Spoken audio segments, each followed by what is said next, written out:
What's up, everybody? Welcome to another episode of Two Knicks Chicks. Thanks for joining us today.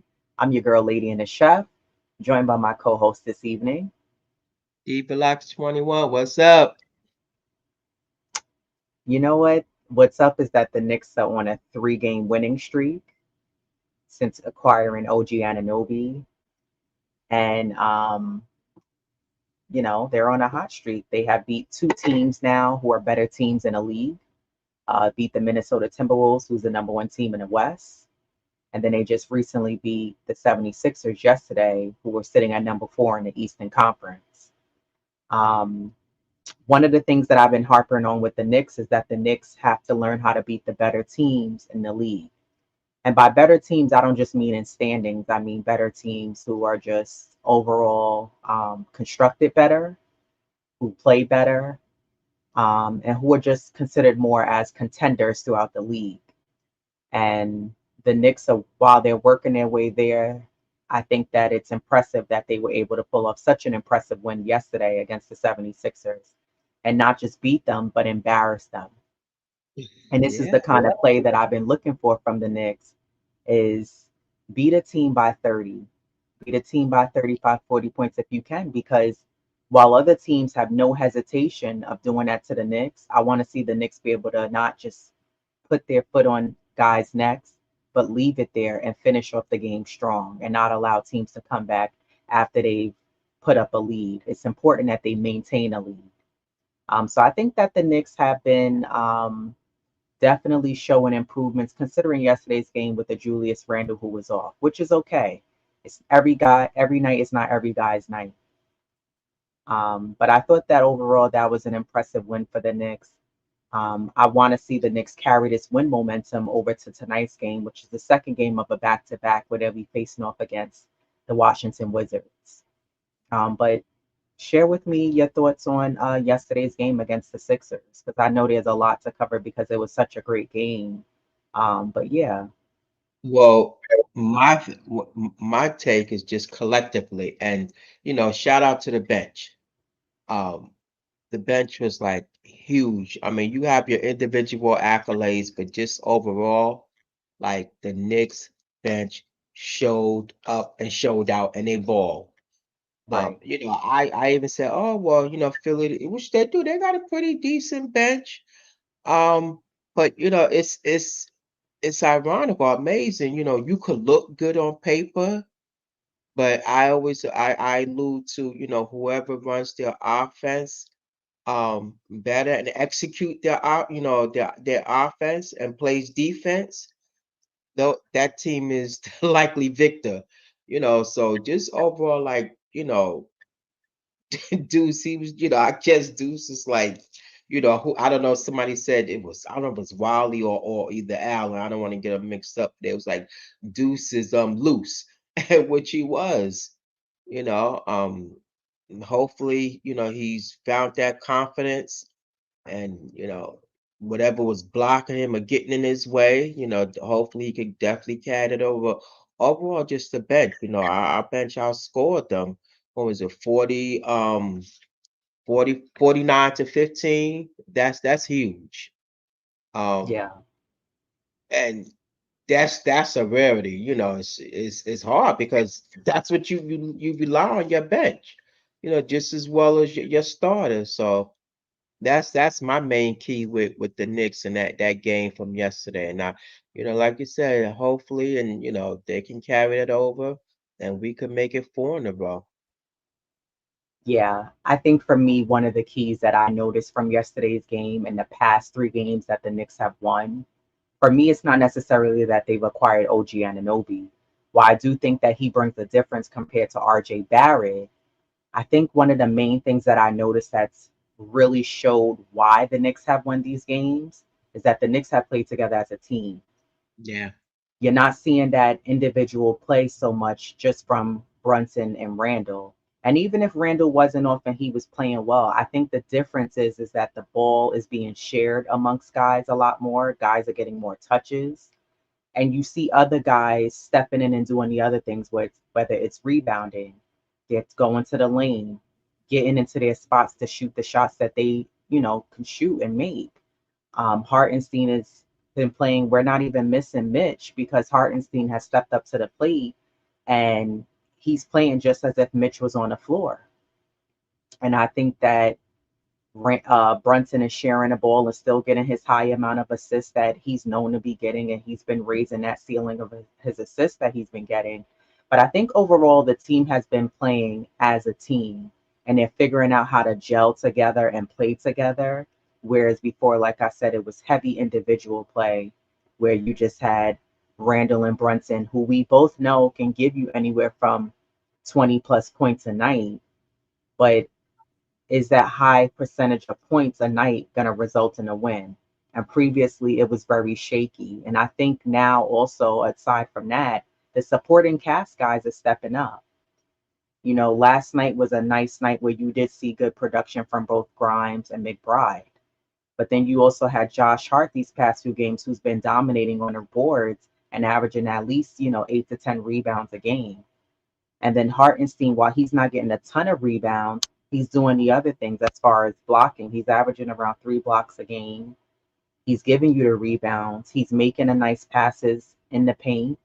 And I think that yesterday was nice to see him find his own shot and go back to making that floater that he was doing last season. So I hope he implements that more moving forward. But yeah, I just thought that overall, these past few games have truly been a collective effort from the Knicks and not just two main guys carrying a team where you see other guys step in and step up. And I think if the Knicks continue to get to that, they can be a successful team versus just having the two main guys, which makes the defense not really have to work. But if you have guys like Grimes, DiVincenzo, Miles McBride, Josh Hart stepping up and contributing on the offense, as well as the defense, but specifically for the offense, makes the defense have to work more and worry about those other guys and not just focus on, well, I can send a double team on either Randall or Brunson. Yeah, and you gotta also realize the previous games, it was a lot of ISO.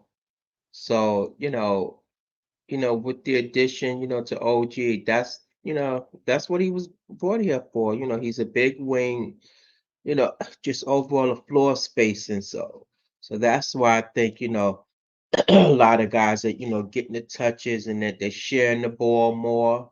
Um, so it was just a great win. I mean, me personally, I don't even know where to rank this win against Minnesota Right. because they were both like elite teams.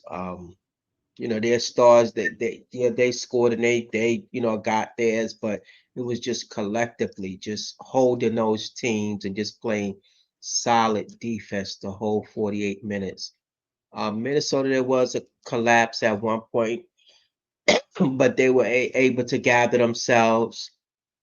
But this Philly game, I mean, this is like one game with how you always preach, the Knicks need to just get a lead and maintain a lead. And this was one of those games where they were able to do that. So, but even still, just to rank them, I mean, they were just both awesome wins, Yeah. over elite teams. Yeah, exactly. I agree. Salute Eddie. He said 2 assists not good for aspiring all-star Brunson. No, I don't think the assist was having 2 assists is a good look for Brunson. But if you look at the assists overall, they were well balanced. Randall had 5, Hartenstein had 5, Josh Hart had 6, Miles McBride had 4. So that shows that the guys as a team were moving and sharing the ball. It wasn't just one guy having to give you 10 plus assists. And I would rather see other guys pass the ball around or maybe make that extra pass and, be able to share the ball. And this way we can get better open looks versus just having Brunson be the one that we know he orchestrates the offense. But I think in a game like last night, also for me, I think because Brunson noticed that Randall was off. And for me, I didn't really think Randall was necessarily just off.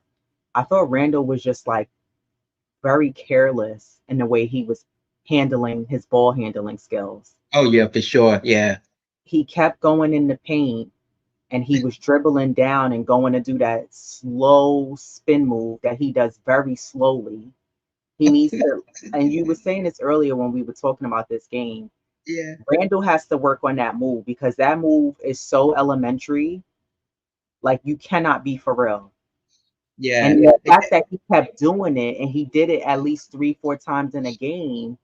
Okay, you did it once, okay. You did it again, and then you did it like 1 or 2 more times. Why would you keep doing that same move down low in the paint? And it wasn't even necessary that it was great defense. Randall was just very careless with the ball and wasn't protecting the ball. The ball was, he did what I was saying before. The ball dribbles off your foot, it dribbles off his kneecap. And, I just, when I saw that, I said, it's just not his night. He's Yeah, not. and yeah, like I was saying, to you, he definitely needs to work on that in the off season Mhm. because that's a move that he could perfect. Um, and just to think, that's another, offensive, repertoire he has under his belt. If you like that move so much, work on it. And then on the off season, the game is not the time that, let me try this out and see if it works. Mhm. No, you need to be ready. And I think, and if he do work on that little spin move he does, and he's trying to create, he'll definitely be a force to be reckoned with down low. But until he perfects that move, then save it. Yeah, stay It's away from that. it's not working. He didn't even try to go to the other moves that he does when he's on the shorter end of the 3 point line. And sometimes he'll dribble over there and like kind of like use the shoulder hesitation move and get off Yeah. of the guy and shoot the basket. And he didn't even do that. That tough basket where he's off balance. He didn't even allude to that.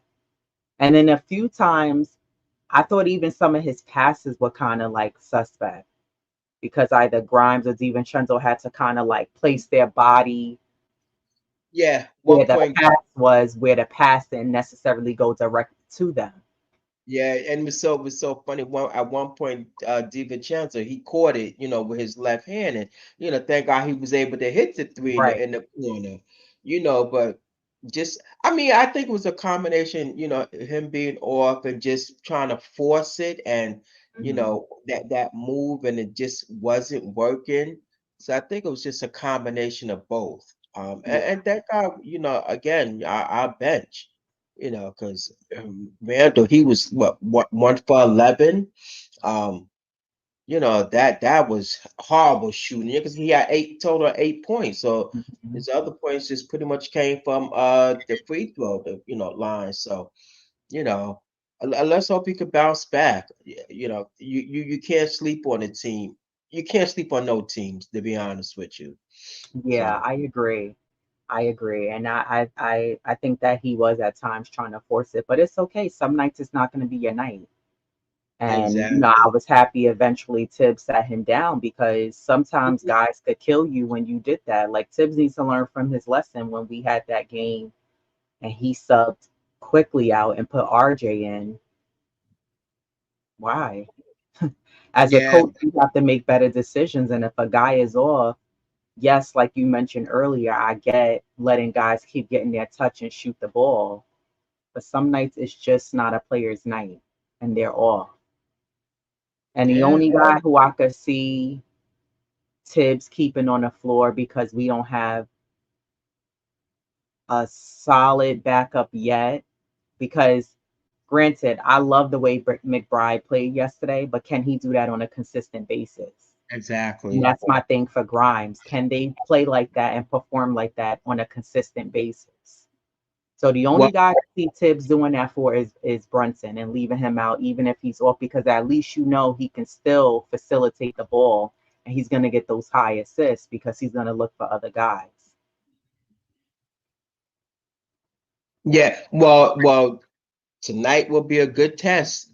See, they got, I mean, in a way, this back to back, it will be a good test for those bench guys. And, let's see how they perform. And just we don't want people all fluke, because the Knicks still don't get any grace or any, you could count on your hand just yeah, I mean, I listen in my car. You could just count on your hand, just the praises, and we're not here for the praises, but at the same time, give them the same grace as you give the other players. So let's just hope that um Deuce, Grimes, they can carry that over and be make a contribution tonight's game. Right. Yeah, that's what I'm definitely looking for. Last night's stats, OG Anunoby had 11 points, 2 rebounds. Julius Randle had an off night. He had 8 points, 5 assists, 7 rebounds. Isaiah Hartenstein played a really, really nice game. And to me, even though Embiid did drop his 30 and 10 streak, well, continued on, I should say, he dropped Yeah, 30, continued on to his 30 points and 10 rebound streak. I still thought that it was a quiet 30 and 10 from Embiid because Isaiah Hartenstein, a few times when I rewatched the game and watched the highlights, he got knocked down. And Embiid is a big, strong guy, and he yeah, bulldozer was way over and knocked Hartenstein down. But the resilience from Hartenstein to get up, and I think I even heard at one point Doris Burke was like, "Wow, Hartenstein is really strong." And he is. He's physically strong. He came out there. He's not afraid to get dunked on. He's not afraid if anybody comes down in the middle of the paint and tries to attack at him. He's going to try to block that ball. And I thought he also did a great job not fouling out and getting himself in foul trouble. yeah, Well, he did a great job. He finished with 17 points, 5 assists, 6 rebounds. So shout out to him. I like the energy that he's bringing. I want to see that in a continuance with these games, and especially in tonight against a horrible Washington team. Brunson finished with 29 points, 3 rebounds, 2 assists. Assists were really low from him, but again, we did get assist production from other guys with both Randall and Hartenstein with 5, Josh Hart with 6, and Miles McBride with 4. Dante DiVincenzo finished with 3 assists also, 14 points, 2 rebounds. Josh Hart finished with another double double. He's been quietly getting these. He's had 10 points, 6 assists, 15 rebounds. And I think he's been really a critical part in gathering rebounds from guys from the boards for us. So I like what I'm seeing from Josh Hart as far as that energy that we know him to bring. And just the little things that he's also doing. He does really well also with getting off those last second shots, like right before the shot clock is going off. And they're usually close to the basket. And then he has somewhere there behind the three, but he usually does a pretty good job for some reason when he's under those pressure shots and he makes them when it's like 2 seconds left before the shot clock. It'll be a shot clock violation. Quentin Grimes, he was another one. I thought he had a really nice game. He finished with 19 points, 8 rebounds, 2 assists. My thing with Grimes is that sometimes, I don't know if you noticed this, but when he gets the ball, he tends to like rush and shoot yeah, as if yeah, the ball is a bomb and it's going to go off as soon as it touches his fingertips. But I thought yesterday, while I did see a few shots that are immediately shot once he got the ball, I thought he did a great job putting the ball on the floor, making that 1-2 dribble, and then he went for his shot. And I think if he stays poised a little bit more and don't rush your shots every time, even though he does that well, and just think as he continues to develop throughout the league, that shot is gonna be lethal and get even better. But I thought he did a good job by not necessarily rushing that shot necessarily, and he got to his spots. And then he was also cutting to the basket and getting to the lane, which is something else I want to see more from him because I'm gonna go back to Hartenstein. One thing that the Knicks players have to be prepared for is when Hartenstein gets that ball in the paint, he's looking to dish. And if guys are not cutting, you're not ready.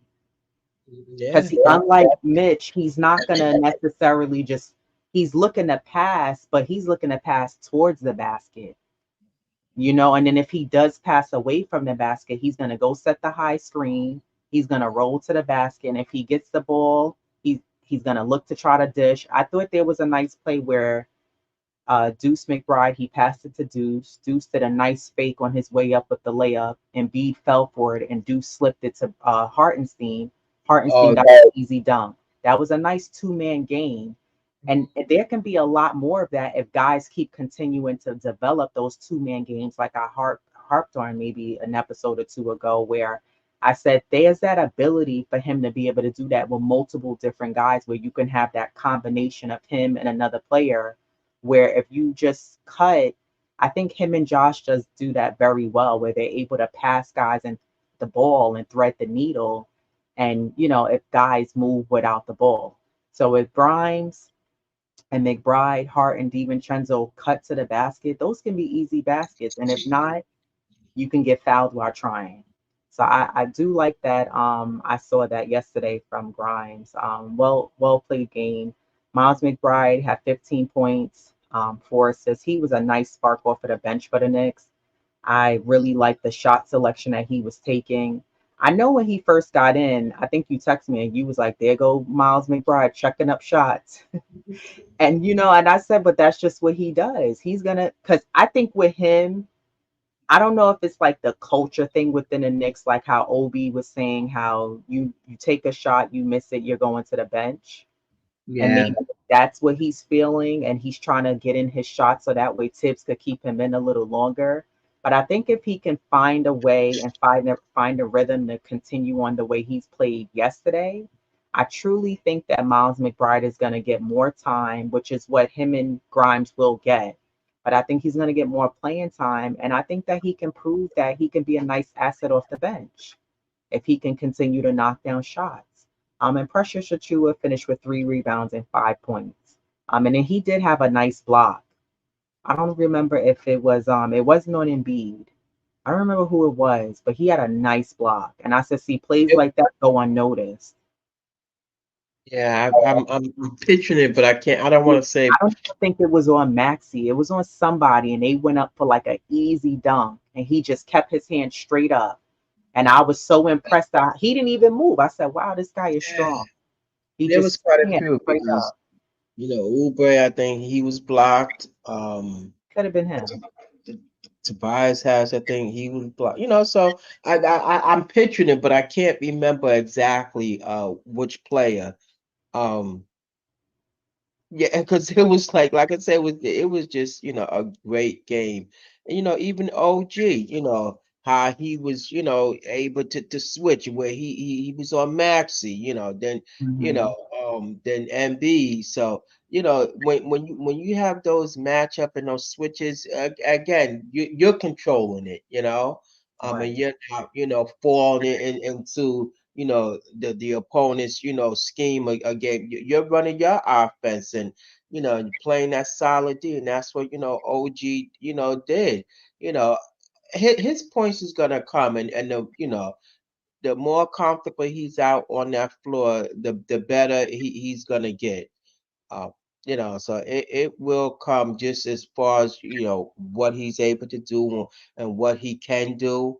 um and just scoring wise, and just just more pressure defense, on the other team. So it yeah, this is just like well, like they say, a little sample size of what we're gonna get, from him.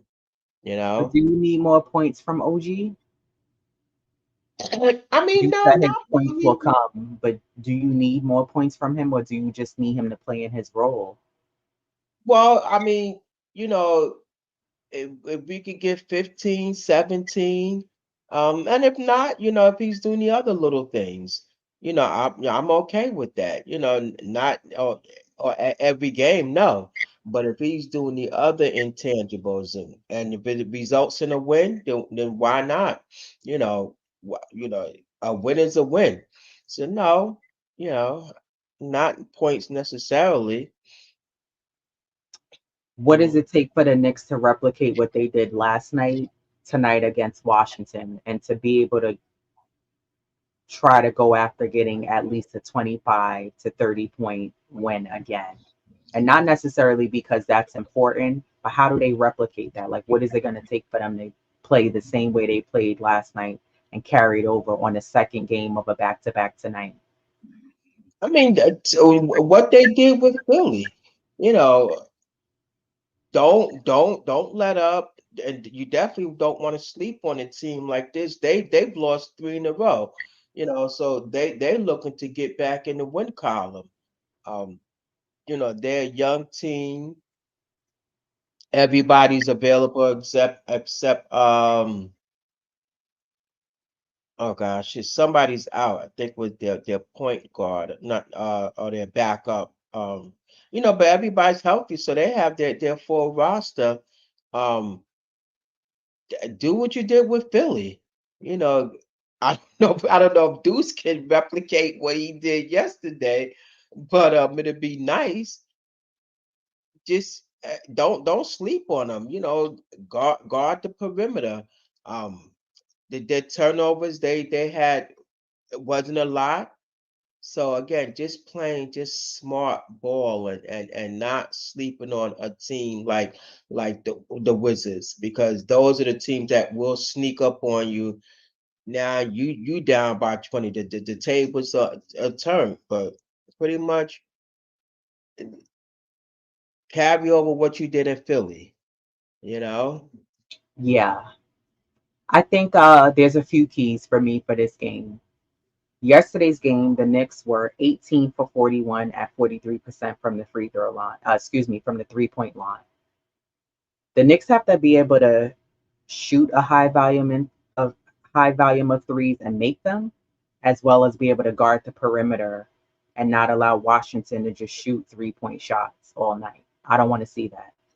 The free throws from yesterday's game, the Knicks were 24 for 25. They only missed one free throw. Yeah. Do I think they could have taken more? Yeah, but they only missed one. That's a good sign because we all know since the start of the season, the Knicks have been struggling from the free throw line, like badly. And they're free, and the fact that guys can't make them is concerning. But the fact that they're getting back and finding their rhythm and being able to knock down free throws is really clutch. So for me, I think that those two things, as well as the offensive and defensive rebounds, we did outscore Philly in both yesterday. The total assists yesterday was 27. Philly had 22. The Knicks finished with 7 blocks, even though Philly somehow had 9. I mean, I remember Yeah. most of them, but the also key thing was that the Knicks had 11 turnovers, which is still a lot in my book, but it's a lot less than you have in 17, 18, 15 turnovers. It's way too many.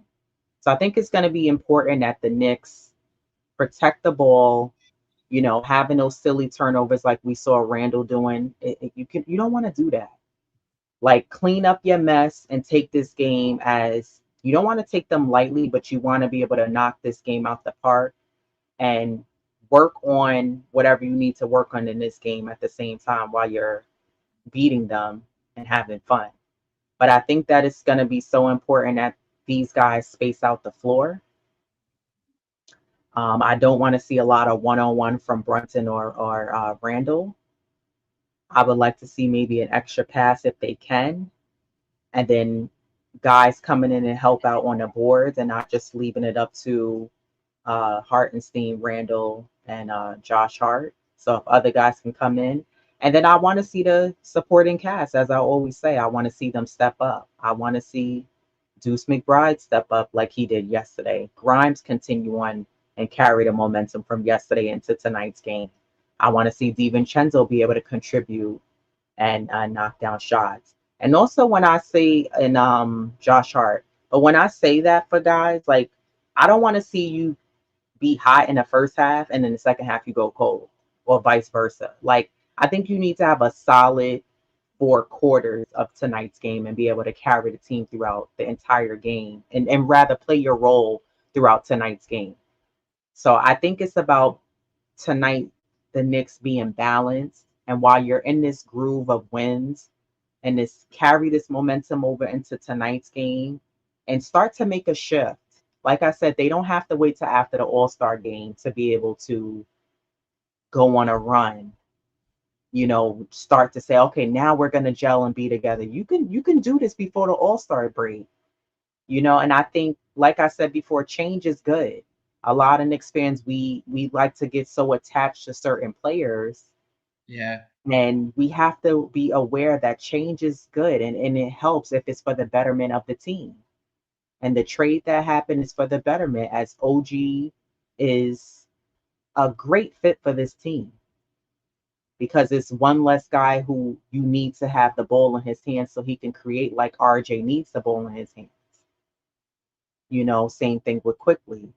Um, and while OG may not give you the points that Quickly was giving you, because Quickly was a lot more consistent, I just think that again, Quickly's game was a bit more consistent than RJ's, but RJ just wasn't where we as fans thought he would be with his draft picks, being so highly ranked on the Knicks. But otherwise, I just think that going back into the keys for tonight's game is that the Knicks, the way they are gelling and it's coming through. And I watched the post game. It was posted by the Knicks, and Randall was doing his post game media coverage.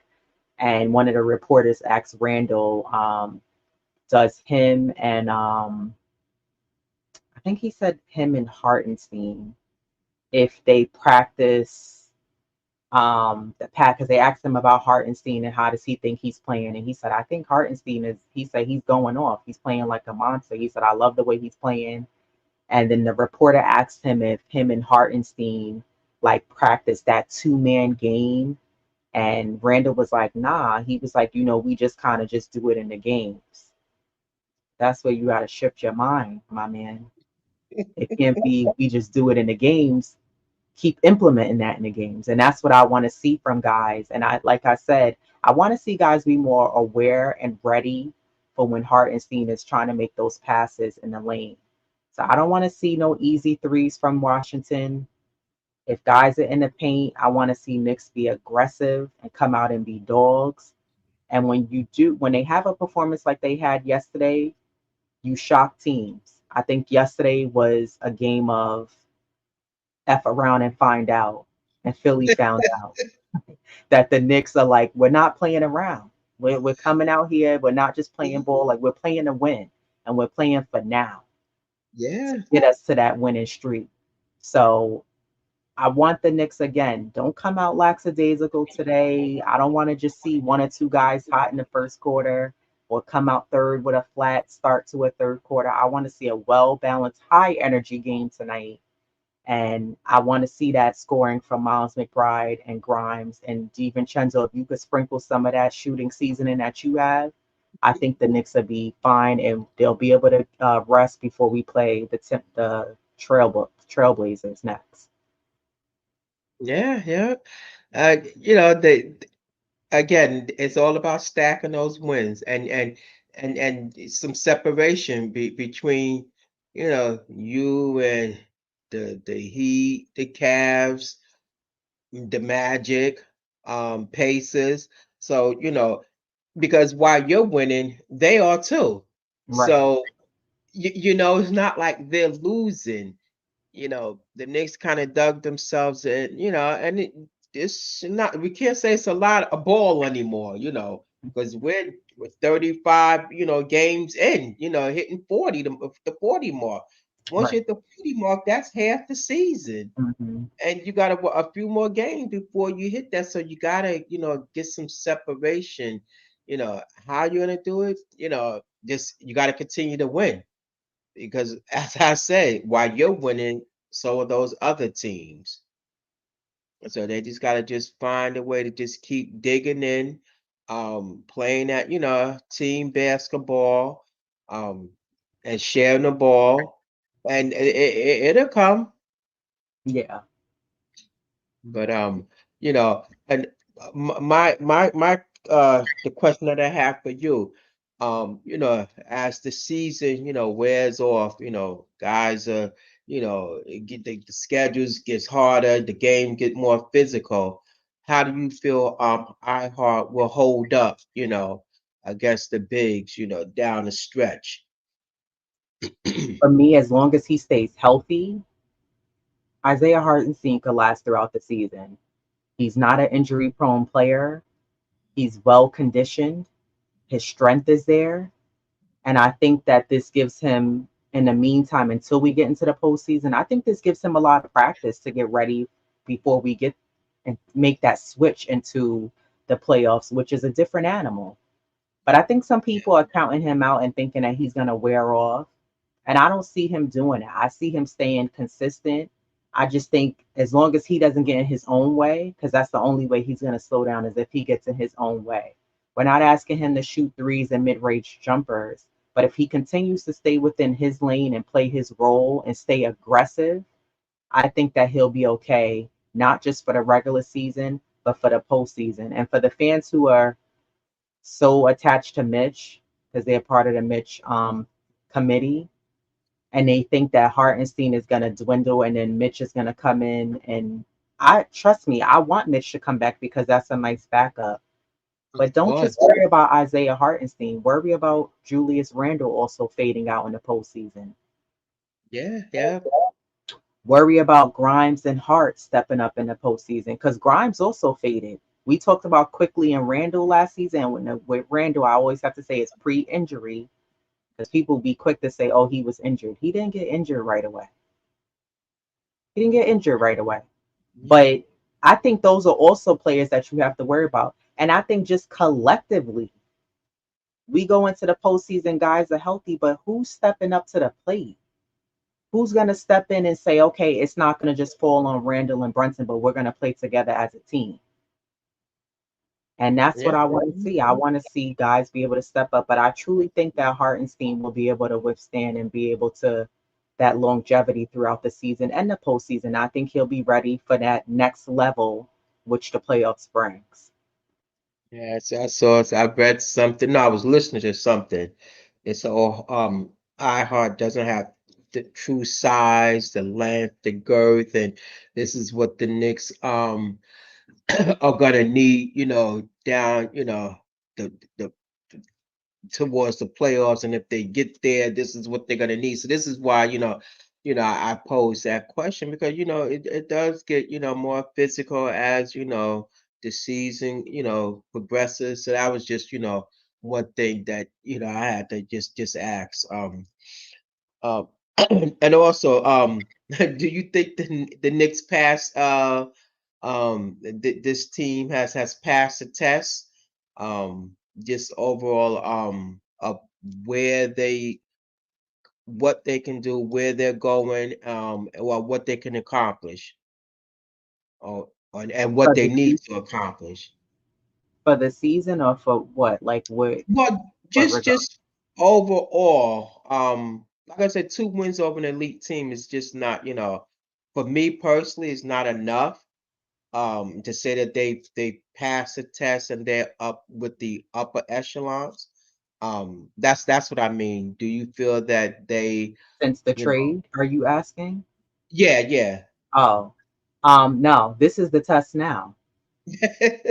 Just Yeah, yeah. because you won 3 games doesn't mean anything. I think that now they're in the testing phase of, okay, does this new part work with the rest of the parts that we already have?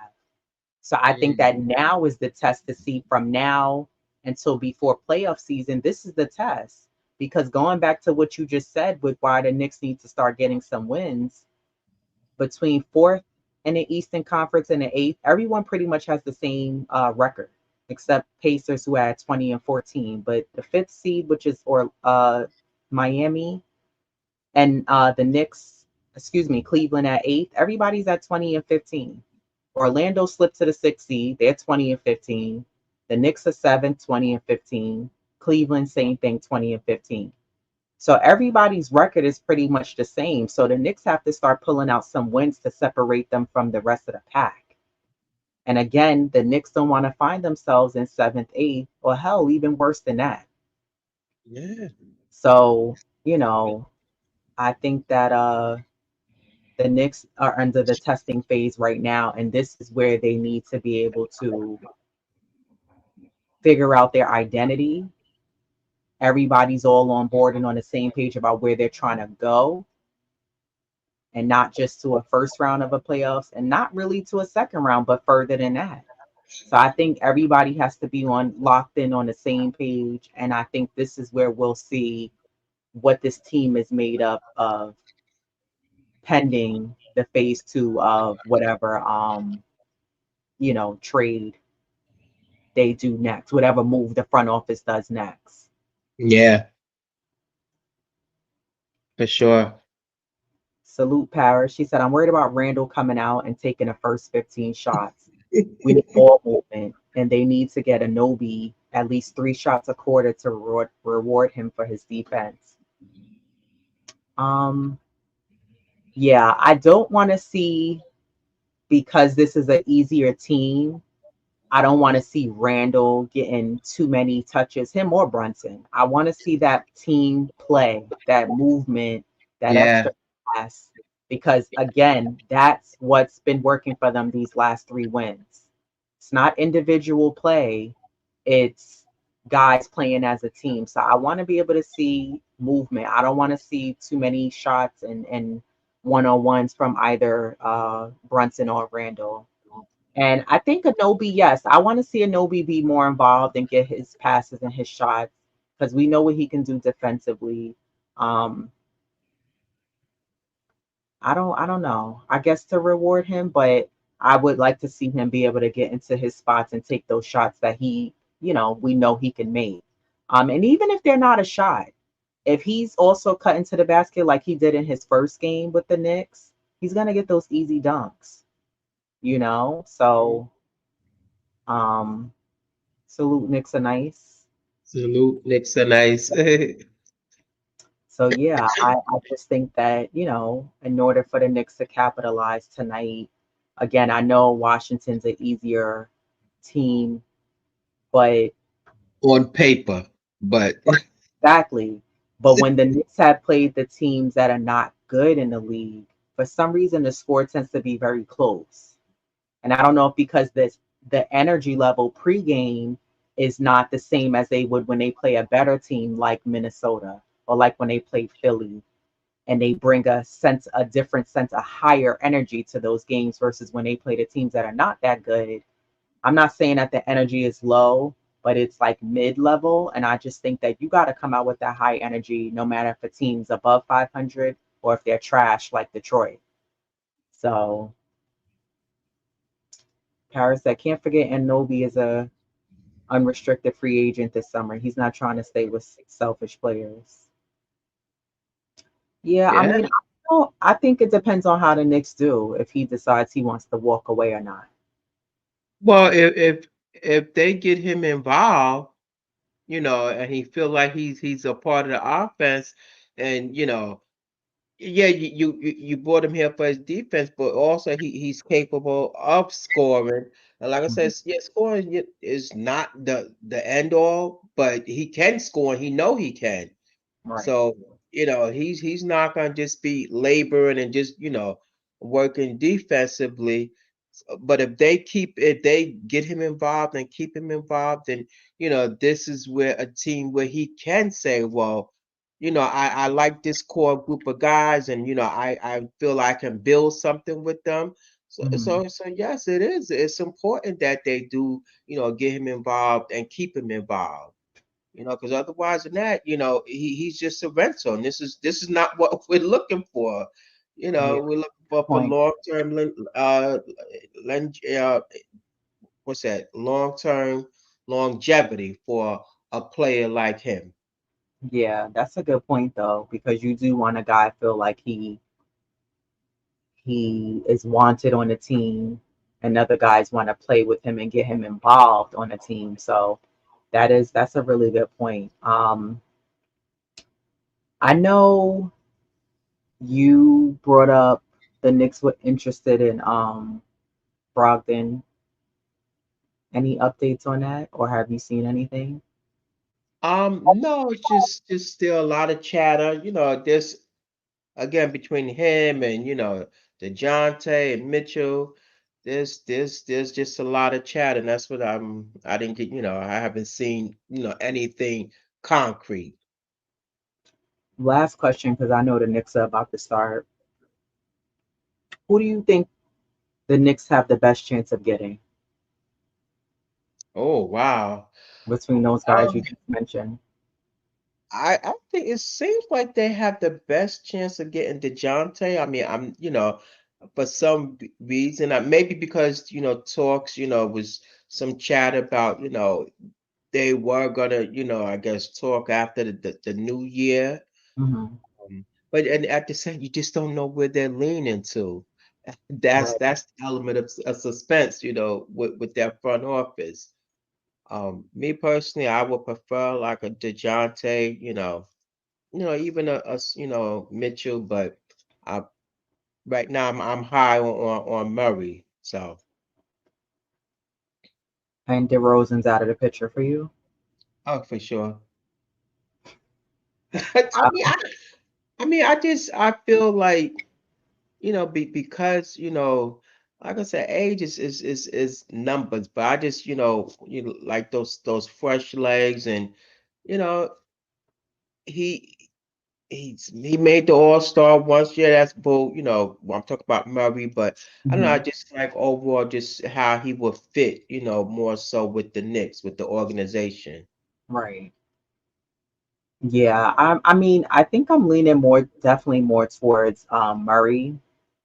I'm still higher, and I'm bringing in Spider. Well, I should say Spider. There's no ER in his, but yeah. Yeah, right. Um, but yeah, I'm just still watching the whole because we don't know what this phase two of the next move the front office is going to be making. So either way, I think the guys that we do have now, you got to see, I would say, a step up and better coaching from Tibbs because you have, a Yeah. decent roster to work with. And I think with McBride now entered into the rotation more and he's going to be getting more playing time. I want to see him and Grimes be consistent because that was the issue that we had with both RJ and Quickly. So, and it falls for a lot of guys on the team, not just those two. It goes, the same applies for Josh Hart, DiVincenzo, Hmm. as well. The consistency is important in what I want to see. But yeah. Anything else for you before we Now, get out? now the game started. It's a good game right now. The Knicks are up 10-4. Oh, good. But that's what we like to hear. But yeah, peace to everybody who joined us. We really appreciate it. Salute to Eddie. Salute to King Ribby. Salute Parish. Salute Wonder Woman and Knicks are nice. We really appreciate you guys for joining us. We hope you enjoyed tonight's game. And as always, hit that subscribe button, hit the like button, and we'll be back to go over this game and be prepared for the next game, which I believe is on Tuesday against Portland. So until next time, everybody, as we always say, peace. Peace.